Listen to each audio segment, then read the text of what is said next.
오늘은 부활의 주님과 함께 동행하며 살아가는 부활절 두 번째 주일입니다. 거룩하고 복된 주님의 날에 아버지의 집에 나오신 여러분, 또 각 가정에서 영상으로 예배하시는 여러분을 주님의 이름으로 사랑하고 환영합니다. 사랑합니다. 존중합니다. 존중합니다. 사랑합니다. 지난주 부활주일에 여러분들에게 부활의 감사의 선물, 부활의 기쁨의 선물을 나누어 드렸습니다. 정말 큰 기쁨을 가지고 돌아가셨는데요. 아직 받지 못하신 분들은 주일 예배 후에 꼭 받아가시기를 바랍니다. 부활주일 헌금의 기쁨과 소망으로 참여해 주셔서 감사를 드립니다. 여러분들이 열심으로 해주신 부활절 헌금 중에 4,800불은 우리가 후원하고 있는 몽골의 아이들 20명에게 장학금으로 전달하였습니다. 또 해주신 사순절 금식 헌금은 월드쉐어를 통해 LA 노숙자들과 아프리카 아동들을 위해 전달하도록 하겠습니다. 함께 해주셔서 또 열심으로 동참해 주셔서 감사를 드립니다. 2021년 새로운 기도 순서자가 다음 주부터 시작됩니다. 기도 순서자는 일정을 확인해 주시기를 부탁을 드립니다. 다음 세대를 키우는 일 제9회 장학기금 골프대회가 6월 21일 월요일에 도브 캐년 컨트리클럽에서 있습니다. 많은 참여를 부탁드리면서 후원자와 스폰서를 모집하는 일에 함께 열심을 다하여 주시기를 부탁을 드립니다. 2021년 장학생 모집을 시작합니다. 다음 세대를 후원하고 키워나가는 일을 위해서 기도와 후원, 또 많은 아이들이 지원해서 또 선정될 수 있도록 함께 기도해 주시기를 부탁을 드립니다. 영상 예배를 드리시면서 준비하신 헌금은 개인 체크로 교회 사무실로 보내주시기를 부탁을 드립니다. 그리고 교회로 체크를 보내주신 분들은 주보를 꼭 확인하셔서 내가 보낸 헌금이 잘 도착했는지를 확인해 주시기를 부탁을 드리고, 명단에서 누락되신 분들은 저에게 연락을 주셔서 꼭 확인해 주시기를 다시 한번 부탁을 드립니다. 이제 다 같이 자리에서 일어나셔서 찬송하며 오늘의 예배를 시작합니다.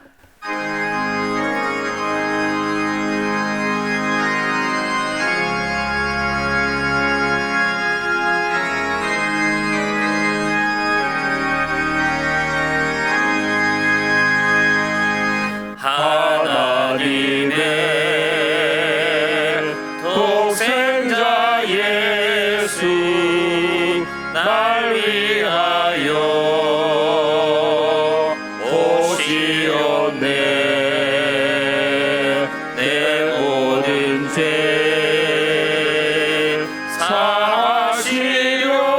사하시려고 십자가 지셨으나 다시 사셨네. 살아계신 주 나의 참된 소망 두려움이 사라지네. 사랑의 주 내 갈 길 인도하니 내 모든 삶의 기쁨 늘 충만하네. 주 안에서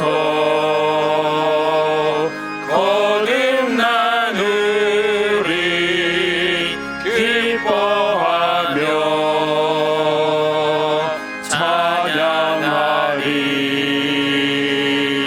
가슴 속에 넘치는 확신 우리의 가는 길에 소망 넘치네. 살아계신 주 나의 참된 소망 두려움이 사라지네. 사랑의 주 내 갈 길 인도하니 내 모든 삶의 기쁨 늘 충만하네.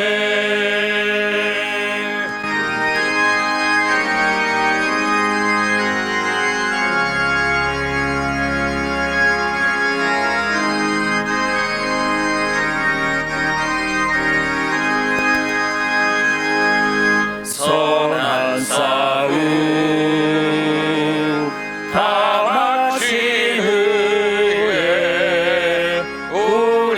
주님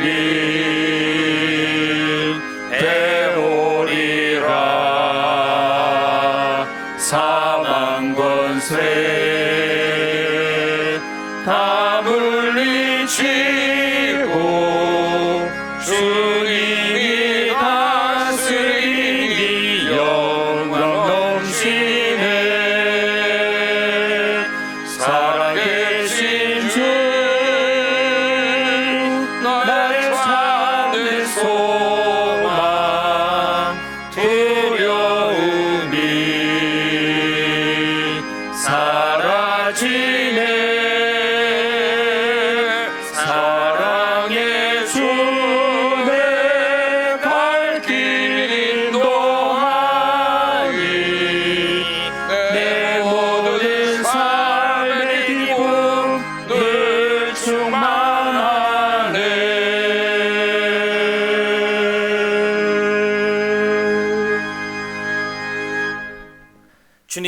주님이야말로 내가 받을 유산의 몫입니다. 주님께서는 나에게 필요한 모든 복을 내려주십니다.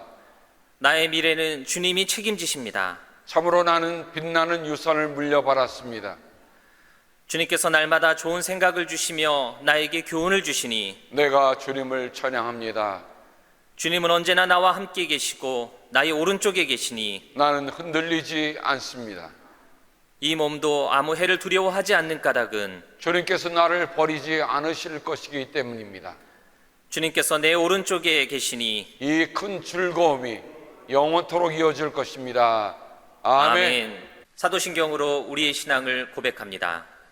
전능하사 전능하사 천지를 천지를 만드신 만드신 하나님 하나님 아버지를 아버지를 내가 믿사오며 그 외아들 우리 주 예수 그리스도를 믿사오니 이는 성령으로 잉태하사 동정녀 마리아에게 나시고 본디오 빌라도에게 고난을 받으사 십자가에 못 박혀 죽으시고 장사한 지 사흘 만에 죽은 자 가운데서 다시 살아나시며 하늘에 오르사 전능하신 하나님 우편에 앉아 계시다가 저리로서 산자와 죽은 자를 심판하러 오시리라. 성령을 믿사오며 거룩한 공예와 성도가 서로 교통하는 것과 죄를 사하여 주시는 것과 몸이 다시 사는 것과 영원히 사는 것을 믿사옵나이다.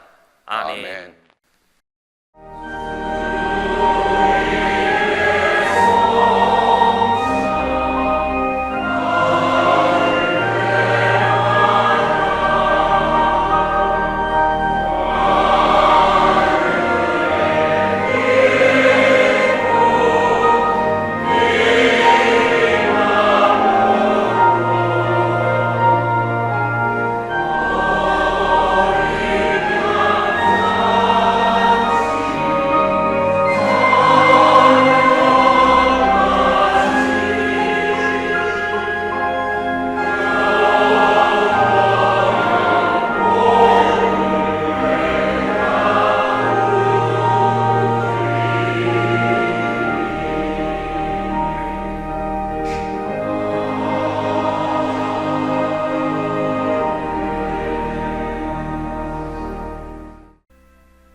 부활의 주님, 사랑의 주님, 잃어버린 자를 찾아오시는 주님, 낙심한 자에게 용기를 불어넣어 주시는 주님, 엠마오로 낙향하던 두 제자에게 같이 길을 걸어가시며 저들에게 주님의 떡을 떼어주실 때에 그들이 부활의 주님을 뵌 것처럼 하나님, 우리가 주님의 성찬을 나눌 때 우리의 마음의 눈, 우리의 영혼의 눈이 열리도록 하나님 함께하여 주시옵소서. 그래야 절망과 낙심 속으로 걸어가는 인생들이 부활의 주님 만나 새로운 희망과 새로운 사명으로 일어나는 귀한 은혜가 있도록 주여 도와 주시옵소서. 우리의 삶에는 여전히 우리가 넘어야 할 여러 가지 장애물과 담이 있습니다. 큰 담이 부딪힐 때마다 부활의 주님 생각하며 일어나게 하여 주시옵소서. 주의 성령님, 우리 가운데 함께하여 주시고 또한 이 성찬회에 함께하여 주옵소서. 그래요, 주님과 우리가 하나가 되어 이 거친 세상, 이 힘든 세상, 이 고난의 세상을 이기고도 남도록 부활의 주님 우리 가운데 함께하여 주옵소서. 고마우신 예수님의 이름으로 기도드립니다. 아멘.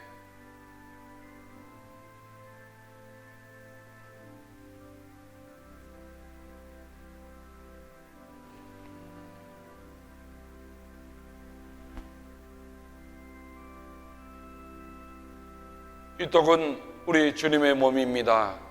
나는 주님을 기억합니다.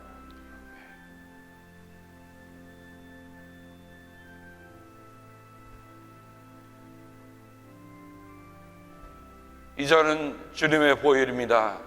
나는 주님의 용서를 기억합니다. 우리가 함께 주님의 기도로 기도합니다.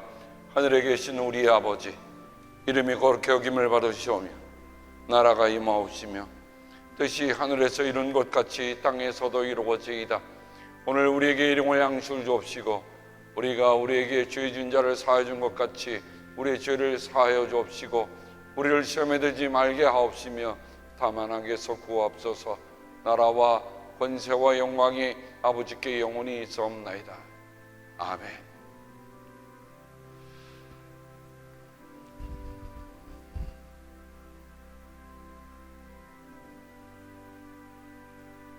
그리스도의 몸입니다. 나는 주님을 기억합니다. 아멘.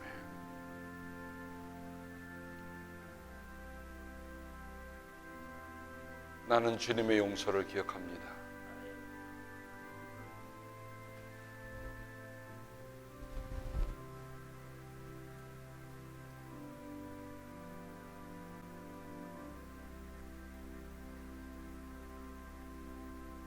거룩하신 하나님 아버지,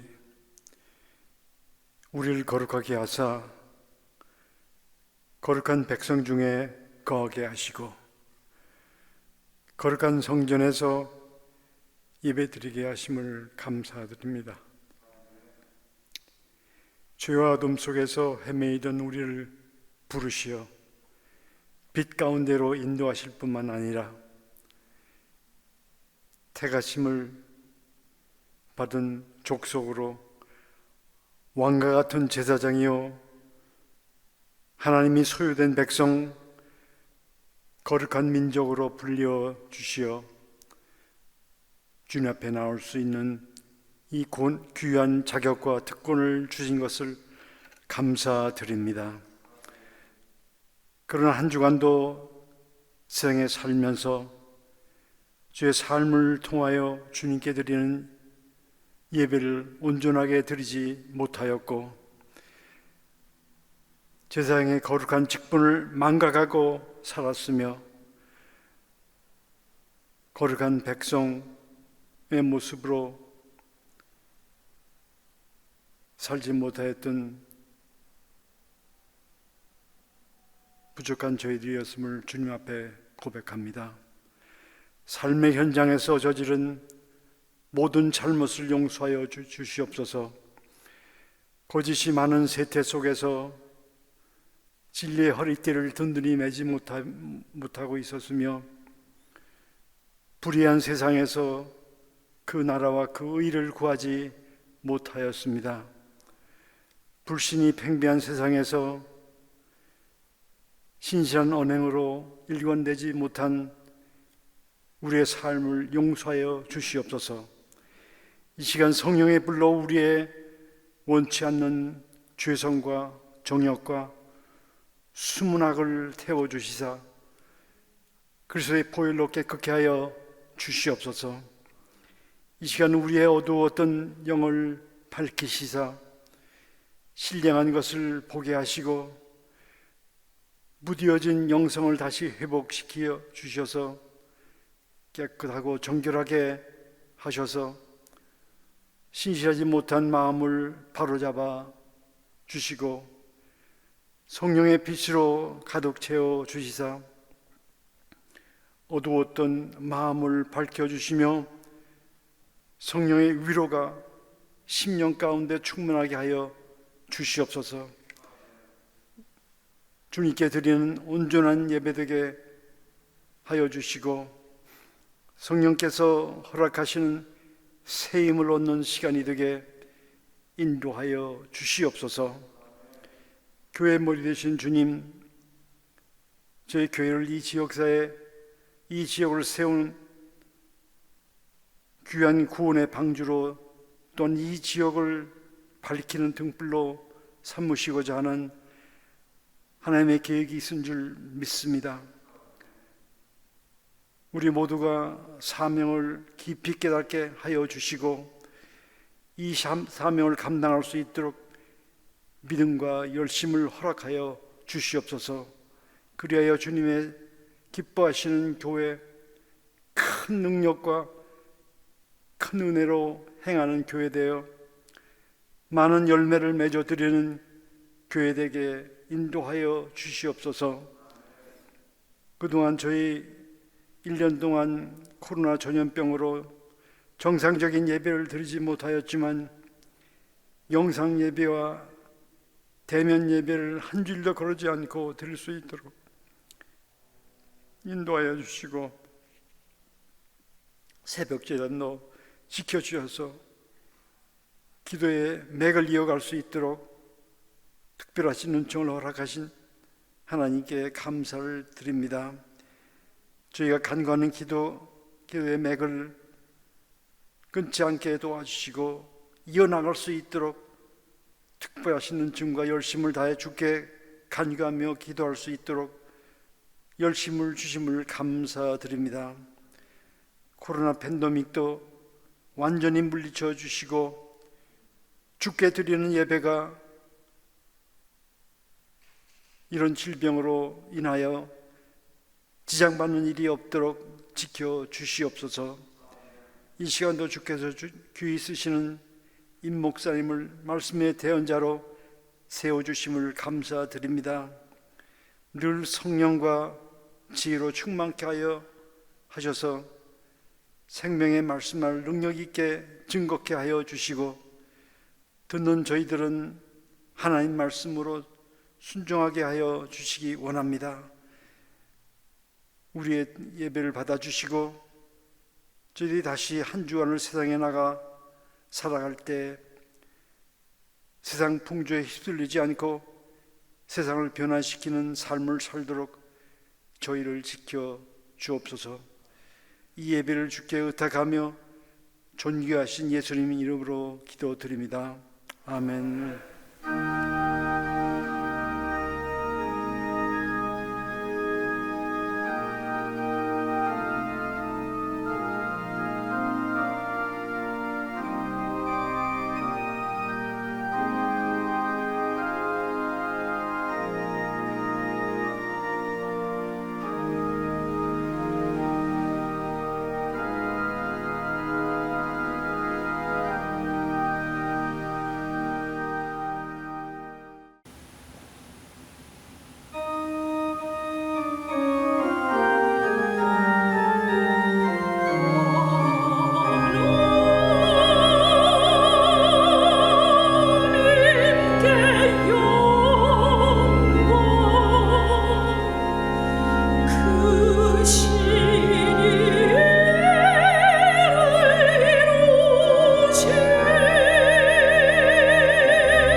소리로 찬양 주 찬양 주 찬양 기쁜 마음으로 만 백성 모여 주 찬양하세 이 크신 일 이루신 주께 영광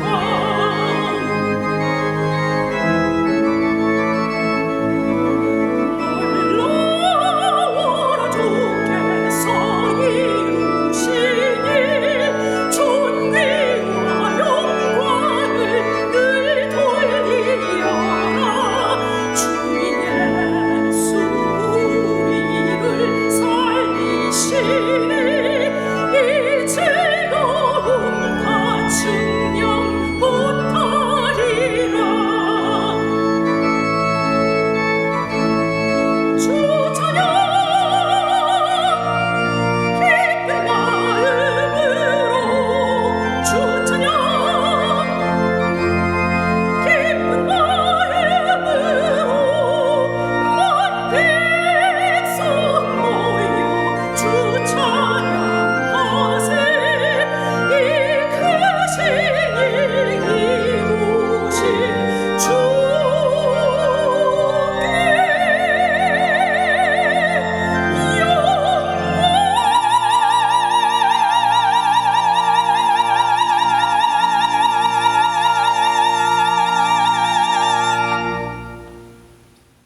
오늘 우리에게 주신 하나님의 귀한 말씀은 고린도 후서 1장 9절에서 10절까지의 말씀입니다. 고린도 후서 1장 9절에서 10절까지의 말씀을 제가 읽어드리겠습니다. 우리는 이미 죽음을 선고받은 몸이라고 느꼈습니다. 그렇게 된 것은 우리 자신을 의지하지 않고 죽은 사람을 살리시는 하나님을 의지하게 하기 위함이었습니다. 하나님께서는 이렇게 위험한 죽음의 고비에서 우리를 건져주셨고 지금도 건져주십니다. 또 앞으로도 건져주시리라는 희망을 우리는 하나님께 두었습니다. 우리에게 주시는 하나님의 귀한 말씀입니다. 담임 목사님 나오셔서 죽은 사람을 살리시는 하나님이라는 제목으로 말씀 전해주실 때에 큰 은혜와 능력의 시간 되시기를 바랍니다. 오늘 설교의 제목을 우리 함께 같이 마음의 고백으로 우리 함께 선언하면 좋겠습니다. 함께 합니다. 죽은 사람을 살리시는 하나님. 한 번 더 합니다. 죽은 사람을 살리시는 하나님. 오늘 새벽에서야 저 말씀의 제목을 강하게 주셨습니다. 부활절 하면 결국 뭐예요? 죽은 사람을 살리시는 그 하나님, 그 하나님께 감사하고 그 은혜로 우리가 살아가는 겁니다. 지난 부활주일은 감격과 감동, 감사 그 자체였습니다. 우리가 주님과 연결되어 있어서 대면의 기쁨이 컸습니다. 그대에게 쓸 말이 많지만 먹과 붓으로 써보내고 싶지 않습니다. 그대를 곧 만나게 되기를 바랍니다. 그러면 우리가 얼굴을 마주보고 말하게 될 것입니다. 사도 요한이 3편의 편지를 썼는데 마지막 편지의 마지막 구절이 바로 저렇습니다. 우리가 얼굴을 마주보고 말하게 될 것입니다. 그 기쁨을 저는 지난주에 함께 온 성도들과 함께 누리게 되었습니다. 사진 하나만 보시겠습니까?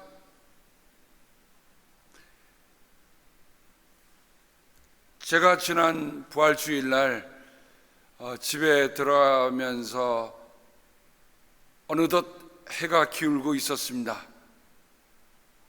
근데 이 작품이 나왔어요. 찍었는데 부활의 그 감격스러운 예배를 드리고 집에 들어가서 그 하늘을 봤는데 하나님이 제게 저 장면을 선물로 주셨습니다. 하늘 가운데 십자가가 나타나고 흩어진 수위와 돌 무덤에서 흘러나오는 빛이 보이고 걸어 나오시는 주님의 그림자가 길게 나타나고 있었습니다. 그렇구나. 부활주일에는 하늘도 부활을 그려주고 있구나. 그래서 이런 기도를 드립니다. 하나님 감사합니다. 내 인생의 마지막에도 저 하늘 그림처럼 부활의 은혜와 사랑 가운데 있음을 보여주옵소서. 부활의 믿음과 소망 가운데 한 순간순간을 살게 하소서. 그러다가 저 그림 뒤편에 다다르게 하소서. 상당히 낭만적인 기도를 드렸습니다. 아마 여러분들이 집에서 영상으로 보시면 저 사진이 제가 말씀드린 설명한 것을 더 뚜렷하게 보시리라 생각이 됩니다. 지난 수요일 날에 조선일보에 제가 크리스천 칼럼을 거룩한 낭비라는 제목으로 보냈습니다. 그 기사를 보내신 몽골 의료선교회 우리 부회장이신 장로님이 제게 이런 메시지를 보내셨습니다. 조선일보에 게재된 목사님의 말씀을 읽고 하나님의 선교에 매일 수밖에 없는 열정을 일으키심을 다시 목격하고 감사했습니다. 목사님을 통해 말씀을 보는 눈이 더 밝아졌습니다. 바이러스로 인한 역풍으로 인해 선교길을 막히는 상황이 하루빨리 물러가기를 간절히 기도합니다. 또 한 통의 메일이 저희 집에 왔습니다. 목사님 안녕하세요. 손주로 인해 하루하루가 뭔가 전보다 더 행복하실 것 같습니다. 사순절 동안 아침 금식한 것 헌금 보냅니다. To be honest with you, 두세 번 취퇴했어요. 덕분에 살도 좀 빠지고 가벼워졌습니다. 일석이조. 교회를 매일 하면 이 사람 누구지 할까봐 목사님 댁으로 보냅니다. 참 눈은 좀 어떠신지요? 늘 건강하시기를 기도합니다. 감사합니다. 다른 교회에서 섬기시는 권사님께서 우리 금식 헌금을 또 이렇게 보내주셨습니다. 베다니아 마리아처럼 동참해 주신 모든 분들께 감사드립니다. 라구나 우주를 넘어서 서울에서, 하와이에서, 플로리다에서, 시카고에서, LA에서 여러 곳에서 이런 마음에 동참해 주셨습니다. 감사하고 감사할 뿐입니다. 생각해 보니까 우리가 로스앤젤레스에 있는 노숙자들에게 가서 우리가 음식을 나눌 수 있는 일 우리가 참 하기가 쉽지 않습니다. 그러나 그런 일을 하는 분들에게 우리가 이런 헌금을 보내서 우리의 마음을 전달하고 하는 일들, 저는 주님이 기뻐하시리라 생각이 되고요. 우리가 갈 수 없는 아프리카에도 우리 아동들에게 이런 헌금이 전달이 되어서 부활을 사순절 40일 지나면서 우리만 기뻐하는 게 아니라 우리가 부활의 주님의 이름으로 그들에게 부활의 그리스도의 사랑을 전하는 일을 우리가 함께 하게 된 것입니다. 오늘 우리는 고린도 후서를 읽었습니다. 바울은 고린도 교우들에게 몇 통의 편지를 보냈습니다. 그 가운데 눈물로 쓴 편지가 오늘 읽은 편지입니다. 그는 이렇게 편지를 시작합니다. 하나님의 뜻으로 그리스도 예수의 사도가 된 나 바울과 형제 디모데가 고린도에 있는 하나님의 교회와 온 아가야에 있는 모든 성도에게 이 편지를 씁니다. 특별히 저는 편지를 쓰는 바울의 그 생각을 하면서 바울이 일정에서 하나님을 이렇게 전하고 있는 것을 특별히 보게 됩니다. 그가 눈물로 쓴 편지 속에서 일정에 나타난 하나님의 모습은 모든 위로의 하나님이더란 말입니다. 우리 주 예수 그리스도의 아버지신 하나님을 찬양합시다. 그는 자비로우신 아버지시요 온갖 위로를 주시는 하나님이시요 온갖 환난 가운데서 우리를 위로하여 주시는 분이십니다. 따라서 우리가 하나님께 받는 그 위로로 우리도 온갖 환난을 당하는 사람들을 위로할 수 있습니다. 그리스도의 고난이 우리에게 넘치는 것과 같이 그것으로 말미암아 우리의 위로도 또한 넘칩니다. 고난 중에서 위로를 체험하고 있다는 얘기죠.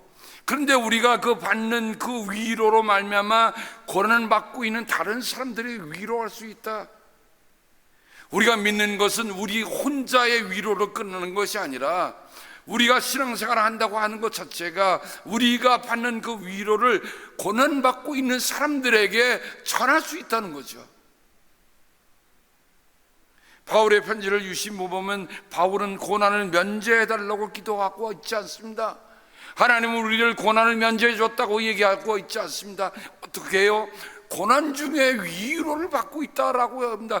고난 중에 위로하시는 하나님이라고 얘기합니다. 우리를 여러분과 함께 그리스도 안에 튼튼히 서게 하시고 또 우리에게 사명을 맡기시는 분은 하나님이십니다. 하나님께서는 또한 우리를 자기의 것이라는 표로 인을 치시고 그 보증으로 우리 마음에 성령을 주셨습니다. 성령께서는 우리가 하나님의 사람이라고 하는 인증을, 표를 해주시는 분이시다. 그러면서 오늘 말씀으로 들어갑니다. 우리는 이미 죽음을 선고받은 몸이라고 느꼈습니다. 얼마나 아시아에서 받은 환난과 고난이 크길래 사도 바울은 이렇게 합니다. 사형 선고를 받았다. 그렇게 된 것은 우리 자신을 의지하지 않고 죽은 사람을 살리시는 하나님을 의지하게 하기 위함이었습니다. 사도 바울이 그 고난에 대해서 그리스도 안에서, 부활의 그리스도 안에서 발견한 의미는 뭐였어요? 내가 죽음을 선고받았지만 죽음으로 끝나는 인생이 아니다. 오히려 우리 자신을 의지하지 않고 죽은 사람을 살리시는 하나님을 의지하게 하기 위함이다.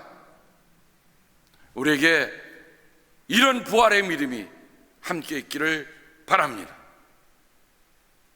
저는 최근에 우리 사랑하는 성령님들에게 이런 대화를 나누었습니다. 목사님의 기도를 받으면 제가 걸으리라고 믿습니다.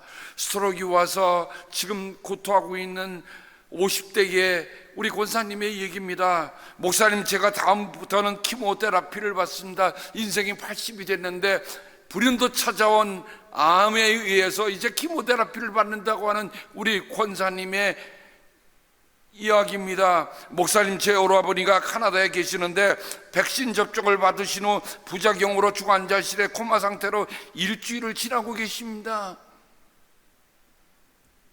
우리가 살아가면서 우리가 생각지 않은 고난들이 우리 앞에 펼쳐질 때에 우리는 그 고난 속에서 무너져야 하는가?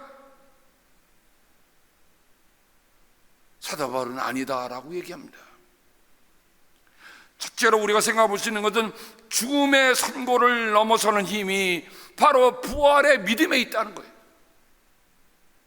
우리가 부활을 믿는다는 건 뭐예요? 우리가 죽을 선고를 받는다 할지라도 거기에서 좌절하거나 거기서 쓰러지는 인생들이 아니라 그것을 넘어서는 힘이 우리에게 있다고 고백하는 겁니다. 우리가 우리 자신만을 의지한다면 우리는 그런 어려움이 닿으면 그냥 절망하고 우리가 쓰러지고 말 것입니다. 하지만 죽은 사람을 살리시는 하나님을 우리가 의지하고 있는 거 아닙니까? 우리가 부활의 주님을 믿는다는 게 뭐예요? 내 십자가에 달리신 그리스도를 부활하게 하신 그 죽은 사람을 살리시는 하나님을 믿는 그 신앙, 이게 부활 신앙이에요. 그래서 사도 바울은 그의 마지막 편지 속에서 이렇게 얘기합니다. 그러므로 나는 이런 고난을 당하면서도 부끄러워하지 않습니다. 나는 내가 믿어온 분을 잘 알고 있고 또 내가 맡은 것을 그분이 그날까지 지켜주실 수 있음을 확신합니다.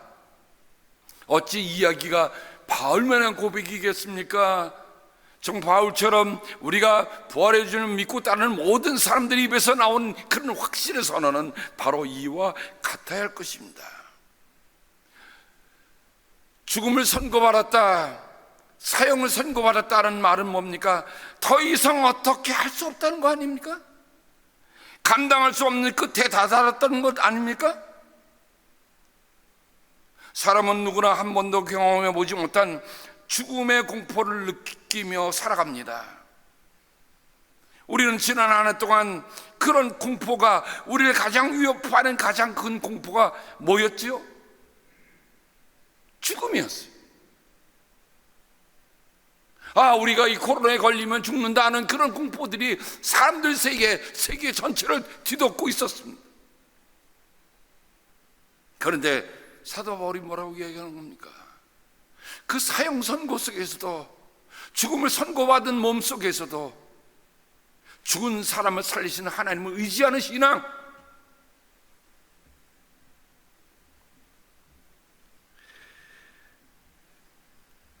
사형 선고를 받았다가 극적으로 풀려난 한 사람이 있었습니다. 그 사건은 그 사람의 인생 전체를 뒤바꿔놨어요. 바로 러시아의 문호라고 하는 도스토옙스키에 관한 얘기입니다. 아마 도스토옙스키의 삶에서 일어난 가장 중요한 일 딱 하나를 뽑으라면 바로 페트로스키 서클 사건일 것입니다. 프랑스가 프랑스 혁명에 의해서 왕정이 무너진 것을 느꼈던 러시아, 제정 러시아는 사람들이 그런 일들을 모이는 것에 대해서 불을 켜고 봤어요. 근데 도스토옙스키가 28살에 그 모임에 가담해서 왕정에 대한 부정적인 얘기를 하기 시작합니다.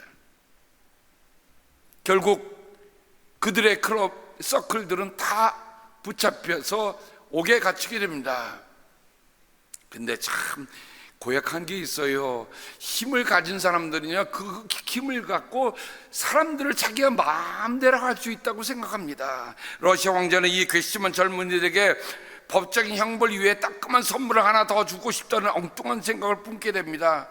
그래서 어떻게 하냐면 일단 죄수들에게 사형을 선고해서 잔뜩 겁을 먹게 한 다음에 마지막 순간에 감형시켜주고 황제가 얼마나 전권이 센지, 황제가 왜 자비를 베푸는지 감동하도록 만든다는 것이 그 황제 짜르의 계획이었어요. 그래서 도스토옙스키가 이제 사형 흰 옷을 입고 뚜루룩 다 서 있습니다. 견호총! 눈은 가려졌습니다. 아, 이제는 다 끝났구나. 아마 만날 생각이 다 들었을 거예요. 견호총! 소리와 함께 이제는 다 끝났구나 하는데 갑자기 어디선가 말바꾸 소리가 다다다다다다 오더니 멈추시오! 황제 짜르의 명이여! 저들을 다 사형해서 사면시키시오. 지금 다 죽었다 생각하고 이제 1분 후면 나는 다른 세상이라고 생각했던 도스토옙스키는 갑자기 들려온 소리에 그냥 후두후두 떨리고 말았어요. 그 일이 있고 난 후에 도스토옙스키는 자기 형에게 이런 편지를 씁니다. 사랑하는 형, 지금 이 순간 과거에 만났던 모든 사람들을 기꺼이 사랑하고 포옹할 수 있을 것 같아. 그렇죠? 여러분, 우리가 죽는다면 어떻게 용서할 수 있겠어요? 죽음의 끝까지 가보니까 용서하지 못할 게 없더라 이거야. 오늘 죽음과 직면하고 소중한 사람들에게 작별을 구할 때가 되어서야 그런 사실을 깨달았어요. 돌이켜보니 비방과 실수와 나태 속에서 소중한 것을 얼마나 많이 잃어버렸는지 몰라. 내 심장과 영혼에 얼마나 많은 죄를 지었는지 몰라. 형, 삶은 선물이고 행복이야. 형 앞에서 맹세할게. 나는 희망을 잃지 않을 거야. 내 영혼과 심장을 순결하게 간직할 거야. 나는 더 나은 사람으로 다시 태어날 거야. 이것이 내 희망이자 위안의 전부야.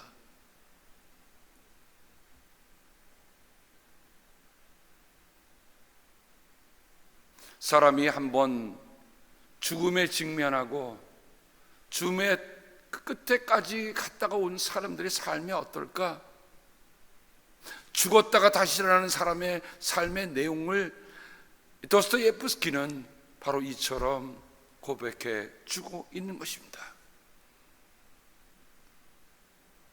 저는 지난 2월 초에 우리 연합감리교 은퇴 목사님 한 분의 설교를, 간증 설교를 듣게 되었습니다.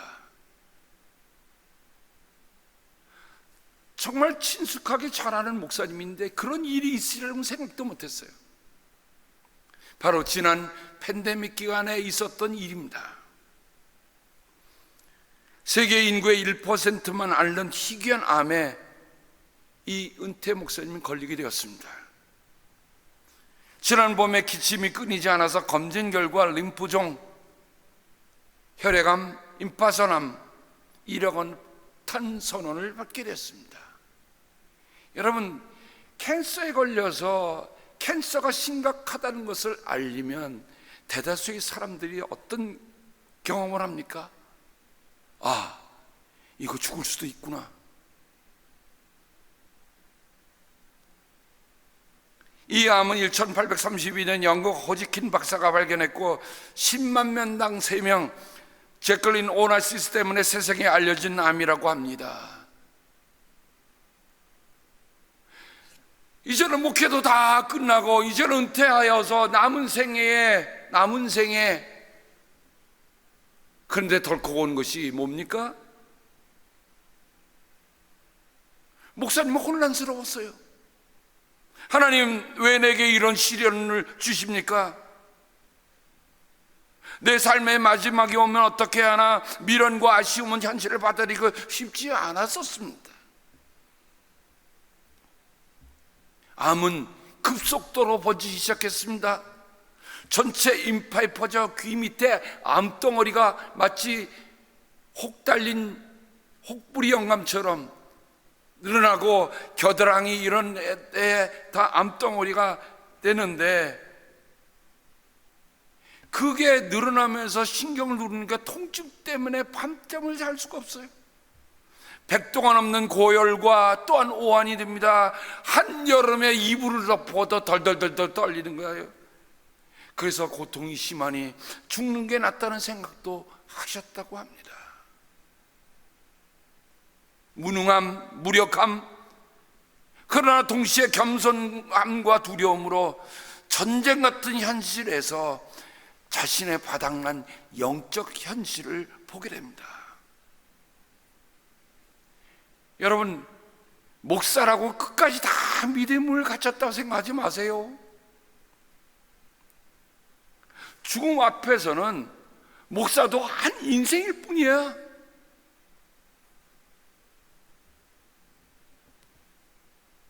할 수 있는 일은 기도밖에 없었습니다. 오 주님, 하나님, 예수님 뿐이었어요. 그 목사님은 이렇게 당신 자신을 고백합니다. 고난 없이는 하나님을 잘 찾지 않습니다. 고난이 올 때 비로소 우리는 하나님을 찾는 일이 선택이 아니라 절대적인 분이라는 것을 고백하게 됩니다. 여태까지 많은 사람들에게 그렇게 설교했는데 정작 자신에게 오니까 그분은 침상에서 하나님께 부르짖고 기도합니다. 울면서, 주님, 나를 불쌍히 여겨 주시옵소서.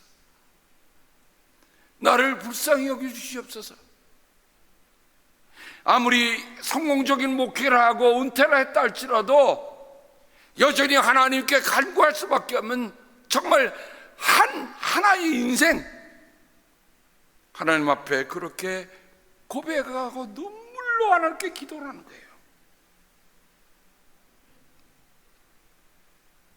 암이 발병되지 한 달 후에 드디어 키모테라피를 받게 되었습니다. 키모테라피를 받으니 기력이 상실하고 입맛도 상실하고, 그런데 이상한 일입니다. 밤에 오한이 나고 고열이 나고 통증이 오던 일들이 키모 한 번을 받고 나서 한 주 후에 이상한 변화가 오는 거예요. 진통이 없어졌습니다. 목부에 달렸던 혹부리 같던 이 혹이 점점 줄어가고 없어지는 겁니다. 겨드랑이에 났던 혹들도 다 없어지기 시작합니다. 그런 가시적인 변화가 눈에 띄임에도 불구하고 먹지 못해서 오는 기진맥진 무기력에 밤잠을 못 이룹니다. 3주마다 6번의 항암 치료를 받게 되었고 2주 후에 머리카락이 빠지고 20판도의 체중이 줄어듭니다. 3개월간 4차 치료 후에 온몸에 퍼져 있던 암세포가 다 사라졌다는 진단을 받습니다. 그래도 6차 치료 후에 최종 진단을 받고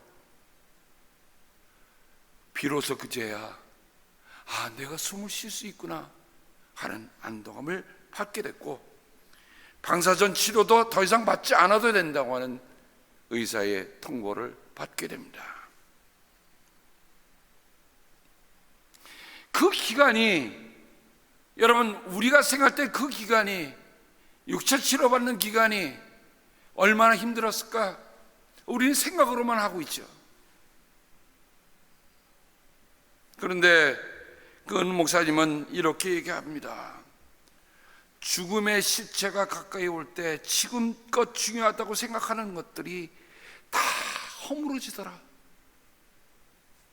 내가 여태까지 했다고 생각했던 것들, 그것이 재물이든, 그것이 아름다움이든, 그것이 지식이든, 그것이 고상함이든, 다 지금 앞에서는 하나도 가치를 갖지 못하다는 것을 깊이 깨닫게 됐습니다. 예수밖에 희망이 없다. 비로소 그 고난 속에서, 그 투병 속에서, 그 사투하는 속에서 가장 중요한 하나님과의 관계를 재정립하는 일을 목사님이 하시더라고요. 여러분 생각해 보세요. 평생 하나님의 부르심을 받아 정말 설교하고 성도를 돌보았던 그 분이 하나님의 관계를 재정립했다. 그분이 C.S. 루이스, 모든 일이 형통할 때는 하나님이 속삭이지만 고난 속에 있을 때는 큰 소리로 외치신다는 것을 그분은 체험합니다. 그래요, 평상시에 우리의 모든 삶이 평탄하고 아무 일 없는 것처럼 잘 될 때는 하나님이 크게 소리 지르실 필요 없어요. 조용조용 얘기하세요. 저는 이 제목을 생각하면서 그런 생각했어요. 여러분의 만약에 자녀가 자라날 때 갑자기 저기 위험한 거 있다 그러면 얘야 가만히 있어라 이렇게 얘기하겠습니까? 아니에요. 거기 잠깐만. 그런 고난 속에서 하나님께 자신을 향해서 크게 부르짖는 소리를 들었습니다. 수백 번 천국을 설교했지만 실상 죽어야가는 천국의 죽음이 두려웠습니다. 한참 고통 속에서 누구나 한 번은 죽는데 죽음의 공포로부터 멀어지는 것, 주님과 영원히 사는 생명을 얻는 것, 그것을 깨달은 이후에 그날 이후 준비 없이 사는 것처럼 어리석은 것이 없다는 것을 깊이 알게 되었다고 고백합니다. 우리는 흔히들 이런 말을 많이 하죠. Are you ready? 준비되셨습니까? 인생은 모든 순간순간들이 정말 하나님 앞에 서야 할, 하나님을 만나야 된다고 하는 준비를 하고 살아가야 돼요. 허겁지겁 지금 내가 하려면 그때는 늦는 거예요.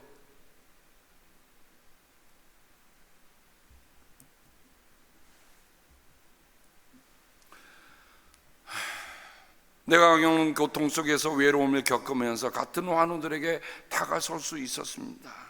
지금까지 갖지 못했던 동명상련의 마음을 가질 수 있었습니다. 유영무영의 사랑에 빚을 졌습니다. 가족의 가치, 소중함을 경험했습니다.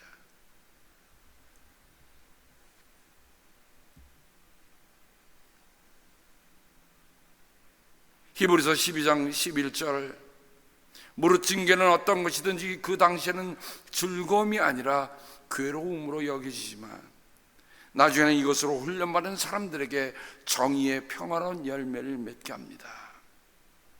비로소 목사님은 고난이 위장된 은혜임을 알게 되고, 십자가의 고난 없는 구원은 없고 믿음의 고난은 거룩한 목적이 있으며 하나님은 우리의 실패와 고난을 사용하신다고 하는, 그래서 연단이라고 하는 것이 벌거벗고 싸운다고 하는 그 말이 드디어 자신의 몸에 체득되어지는 겁니다. 바울도 3번 가시를, 내 몸의 가시를 치워달라는 기도를 합니다. 고난을 수용하는 바울이 그렇죠. 하나님이 그 가시를 치워주셨던가요? 아니에요. 내 은혜가 내게 족하다는 그 말, 저는 몇 번 읽었어도 그 말 뜻이 몰랐는데, 그는 고난을 거쳐오면서 그 고난을 수용했던 바울이 용기로 다가옵니다. 나 은퇴까지 잘했어 라고 해도 여태까지 자랑했던 그런 것들은 다 사라지고 약함을 자랑하게 되었다고 합니다. 보이지 않는 것을 보게 하시고 들리지 않는 것을 듣게 하신 주님께 감사하기 시작했습니다. 고린도후서 4장 14절, 주 예수를 살리신 분이 예수와 함께 우리도 살리시고 여러분과 함께 세워주시라는 것을 우리는 알고 있습니다. 고난을 통해서 그분은 정말 부활의 주님을, 그 부활의 주님을 살리신 분을 만나는 귀한 은혜를 체험하게 된 겁니다. 오늘 말씀의 두 번째입니다. 하나님께서는 이렇게 위험한 죽음의 고비에서 우리를 건져주셨고 지금도 건져주십니다. 또 앞으로도 건져주시라는 희망을 우리는 하나님께 두었습니다. 저는 이 말씀을 대하는 순간에 얼마나 가슴이 뛰었는지 몰라요. 왜? 우리는 죽음의 고비라는 거 한 번 겪질 않잖아요. 여러 번 겪는 그 고비 속에다 돌아보니 과거에도 주님께서 그 죽음의 고비에서 건져주셨고 지금도 건져주시고 앞으로도 건져주실 것이라고 하는 희망을 하나님께 두고 사는 거예요. 내가 모든 것을 다 갖추고 내가 할 일을 다 했으니까 나는 이런 모든 고비를 만나도 끄떡없다라는 것이 아니라 내 걸어온 과거, 내가 걷고 있는 현재, 내가 걸어야 할 미래 속에서도 결국 건지시는 분이 하나님입니다 라는 희망, 이것이 부활의 희망입니다. 사도 바울은 로마서 7장 24절에서 이렇게 탄식했습니다. 아, 나는 비참한 사람입니다. 누가 이 죽음의 몸에서 나를 건져내겠습니까? 누가 건져주겠습니까? 여러분, 우리가 죽음의 고비를 만날 때 누가 건지겠습니까?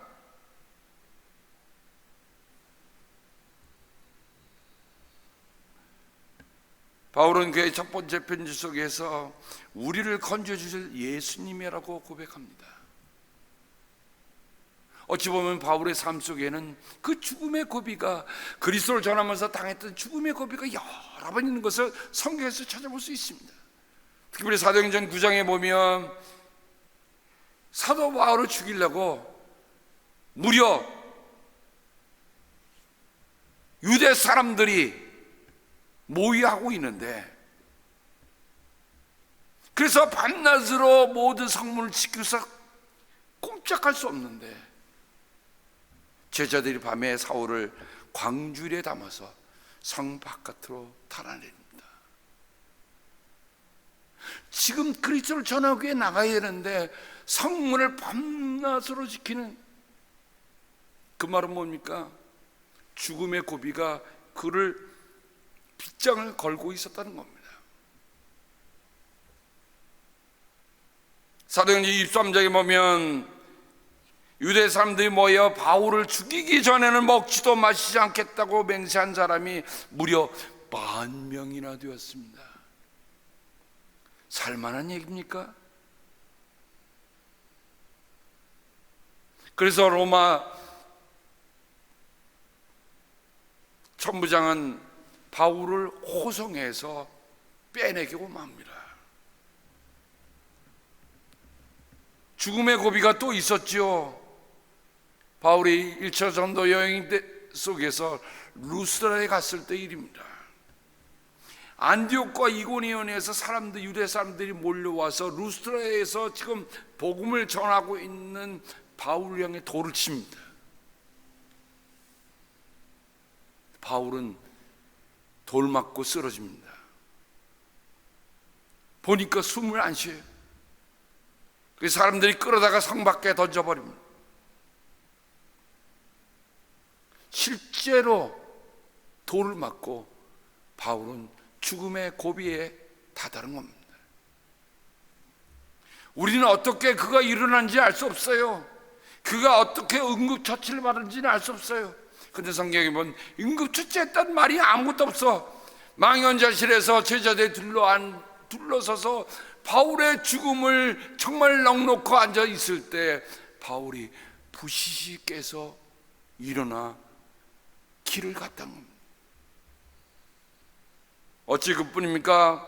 바울은 이렇게 합니다. 나는 날마다 죽습니다. 날마다 죽는다고 하는 얘기를 그냥 상상 속의 얘기만 하지 마세요. 그가 복음을 전하해서 숱한 죽음의 고비를 만나고 있는데 어떻게 해요? Everyday, everyday. 바울이 쓴 고린도후서 오늘 읽은 11장에 보면 유대 사람들에게서 마흔에서 하나를 뺀 매를 맞은 것이 5번이요. 여러분, 곤장 40대를 맞으면 30대에다 하나 빼면 39대를 맞았다는 얘기입니다. 사람이 살겠어요? 그것도 한 번이 아니에요. 5번이요. 채찍으로 맞은 것이 3번이요. 돌로 맞은 것이 1번이요. 조금 전에 얘기했던 파산을 당한 것이 3번이요. 밤낮 꼬박 하루를 막막한 바다를 떠다녔습니다. 그 말은 뭐예요? 바울은 삶의 고비고비마다 삶의 고비가 아니라 가는 곳곳마다 죽음의 고비를 만났어요. 그런데 바울이 뭐라고 고백하는 겁니까? 한 번 죽었다가 살아난 사람들의 얘기도 우리가 귀담아 듣거늘 바울이 숱하게 겪었던 날마다 죽는 그 죽음의 고비를 넘어선 바울은 뭐라고 합니까? 하나님은 어떻게 해요? 건져주셨고 건져주시고 건져주실 하나님. 그 말은 뭡니까? 과거도 현재도 미래도 오직 주님에게만 있다고 하는 고백입니다. 바울은 그의 삶의 모든 순간순간마다 모든 박해에서 그를 건져주시고 사자의 입에서 건져주시고 주님께서 나를 모든 악한 일에서 건져내신다고 하는 믿음을 끝까지 지키고 살았습니다. 그의 마지막 편지에 있는 고백이기도 합니다. 아버지께서는 우리를 암흑의 권세에서 건져내셔서 자기의 사랑하는 아들의 나라로 옮기셨습니다. 이게 부활이에요. 말씀을 맺고자 합니다. 사도 바울이 그가 사도행전에 보면 총독 앞에서 그리고 마지막에 아그리빠 임금 앞에서 그리스도를 전하는데 아그리빠 임금이 이렇게 얘기합니다. 그대가 짧은 말로 나를 설복해서 그리스도인에게 하려고 하는가? 그때 바울은 이렇게 얘기합니다. 짧거나 길거나 간에 나는 임금님뿐만 아니라 오늘 내 말을 듣고 있는 모든 사람이 이렇게 결박을 당하고도 외에는 꼭 나와 같이 되기를 하나님께 빕니다. 죽음의 선고를 들어도 죽음의 고비를 만나도 죽은 사람을 살리신 하나님께 우리의 믿음과 희망을 두고 사는 것, 이것이 바로 부활 신앙이요, 부활 사랑이요, 부활 소망입니다. 우리가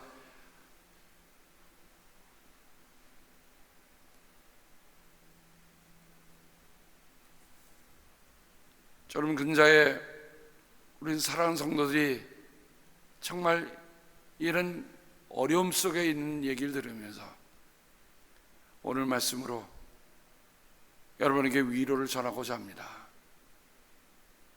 다시 한번 들으십시다. 우리가 죽음의 선고를 듣는다 할지라도, 우리가 죽음의 고비를 만난다 할지라도 죽은 사람을 살리시는 하나님께 나는 믿음과 희망을 두고 삽니다 라고 고백하는 우리들 모두가 되기를 주님의 이름으로 축복합니다. 하나님 아버지 감사합니다.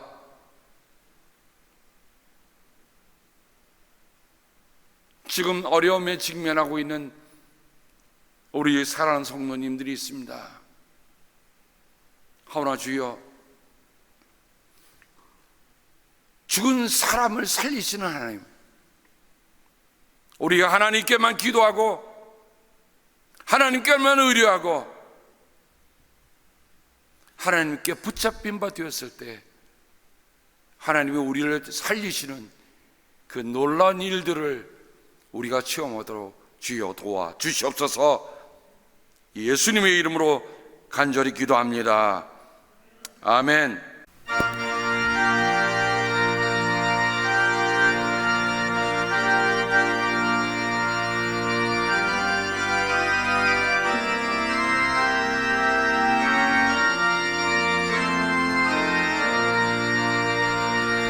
부활하신 구세주 나 항상 섬기네.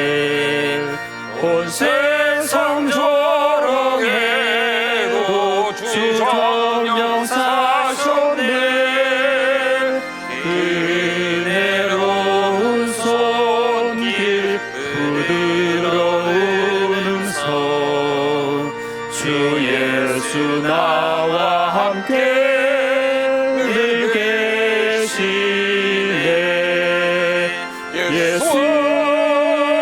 예수 늘 살아계셔서 주 동행하여 주시며 늘 말씀하시네. 예수 내 구세주 예수 내 맘에 살아계시네. 늘 살아계시네.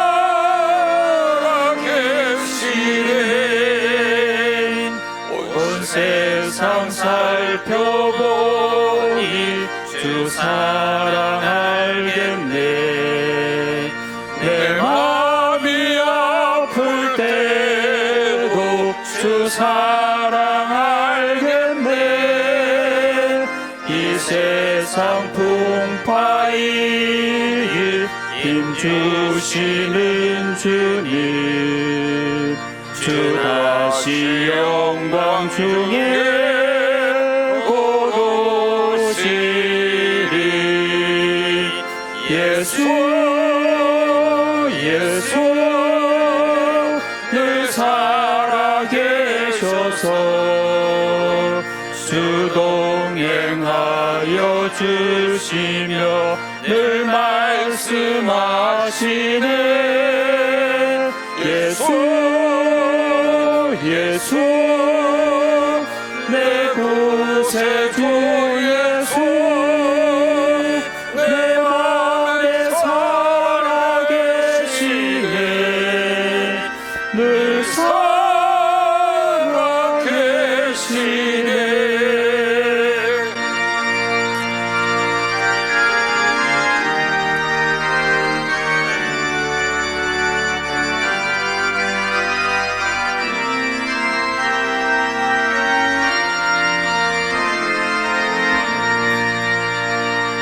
주 믿는 성도들아 다 기쁜 노래로 주 예수 우리와 함께 다 찬양 드리세.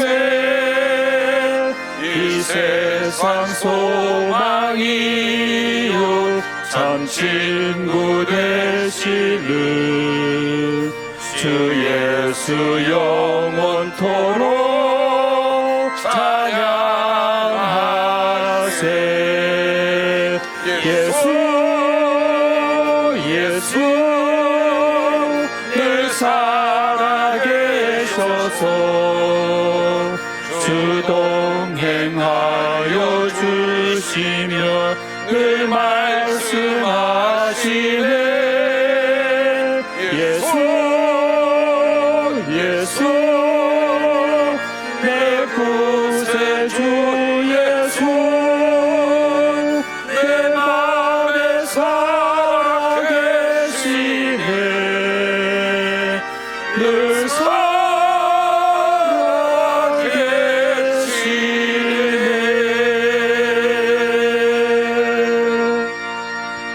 아멘. 죽은 사람을 살리신 하나님, 살리셨고 살리시고 살려주실 것을 우리가 믿습니다. 부활의 첫 열매가 되신 우리 주님 때문에 우리가 이렇게 환호에, 환희에, 기쁨에, 감격에, 감사에, 감동에 부활절기를 지나고 있습니다.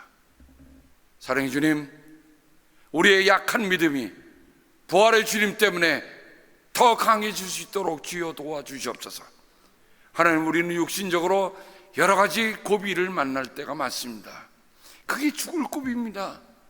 또한 영적으로도 아버지 하나님 죽을 고비를 만날 때가 있습니다. 죽음의 선고를 들을 때도 있습니다. 하오나 주여, 그때일수록 죽은 사람을 살리신 그 하나님을 믿는 믿음과 그리고 희망 때문에 우리 모두가 꿋꿋하게 서도록 주여 도와주시옵소서. 아버지 고맙습니다. 죽은 사람을 살리시는 하나님만이 이 세상에서 전부입니다. 아버지 하나님을 진심으로 사랑합니다. 하나님, 이곳에 주의 성도들이 하나님 앞에 구별하여 드리는 예물을 기억하여 주시기를 원합니다. 아버지, 우리가 부활의 사람답게 하나님에 대한 헌신도 부활한 사람답게 살아가도록 주여 인도하신 그 은혜를 감사를 드립니다. 그래야 부활의 산소망이 이 세상 끝까지 전파되는 그 은혜가 있도록 주여 도와주시옵소서. 특별히 연약함 가운데 있는 우리 사랑하는 성도들을 주님 돌보아 주시기를 기도하곤 합니다. 주님의 치유의 손이 그들 가운데 함께하여 주시옵소서. 그래야 하나님이 나를 기적적으로 이롭게 건져주셨다 고백하는 우리 사랑하는 모든 성도들에게 인도하여 주시옵소서.